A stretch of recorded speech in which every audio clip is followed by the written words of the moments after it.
আজকে আমি আ আবার একটা স্বামীজি বিষয়ক একটা ভিডিও দেখছিলাম।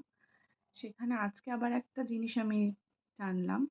সেটা হচ্ছে আমাদের কনট্যাক্ট আর কানেকশনস। এটা কিন্তু আমাদের ফোন বুকের কনট্যাক্ট নয়, আর LinkedIn এর কানেকশনস নয়। এটা হচ্ছে মানুষের সাথে মানুষের কনট্যাক্ট আর কানেকশন বিষয়ক। মানে লোকমুখে প্রচলিত বা হতে পারে যে মানে তথ্য সম্পর্কে তথ্যটা আমি শিওর জানি না। আমি যেটুকু ভিডিওতে শুনলাম সেটাই আমি মানে ভালো লাগলো তাই আমি শেয়ার করছি। যে স্বামী বিবেকানন্দ মানে শিকাগোতে কোনো একজন সাংবাদিককে এই কথাটা বলে গেছিলেন। মানে সাংবাদিকের সাথে ওনার এই কথোপকথনটা হয়। এবার বিষয়টা হচ্ছে যে কনট্যাক্ট।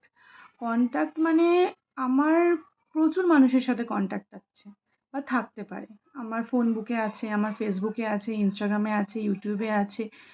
আ পাশের বাড়ি যারা থাকে তাদের সাথে আছে, পাড়া প্রতিবেশীর সাথে আছে, প্রচুর মানুষের সাথে আমার কন্ট্যাক্ট। কিন্তু কানেকশনস হচ্ছে হৃদয়ের সাথে হৃদয়ের কানেকশনস। মানে আমি কোন মানুষের সঙ্গে থাকছি, খাওয়া, বসা, স্পর্শ, হ্যান্ডশেক করছি, কোন মানুষের সঙ্গে। যেই মানুষের সঙ্গে আমার কানেকশনস আছে, সেই কানেকশনের ওপর ভিত্তি করেই কিন্তু মানুষের সাথে মানুষের সম্পর্ক দৃঢ় হয়, মজবুত হয়।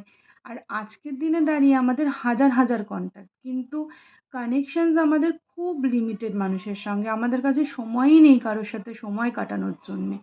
আমরা ভীষণ ব্যস্ত, খুব ব্যস্ত। তো যদি আমরা কানেকশনসের ওপর একটু জোর দিতে পারি, কনট্যাক্ট না বাড়িয়ে, তাহলে হয়তো সামনের দিনগুলোতে আমাদের জীবন আরও সুন্দর হতে পারে। কারণ আমাদের কাছে মানুষ থাকবে কথা বলার জন্যে, মানুষ থাকবে খোঁজ নেওয়ার জন্যে। আমার শরীর খারাপ হলে কেউ খোঁজ নিতে পারে বা আমি কারোর বিপদের সময় খোঁজ নিতে পারবো। তো যতটা পারেন আপনারা সবাই কানেকশনসের ওপর জোর দিন।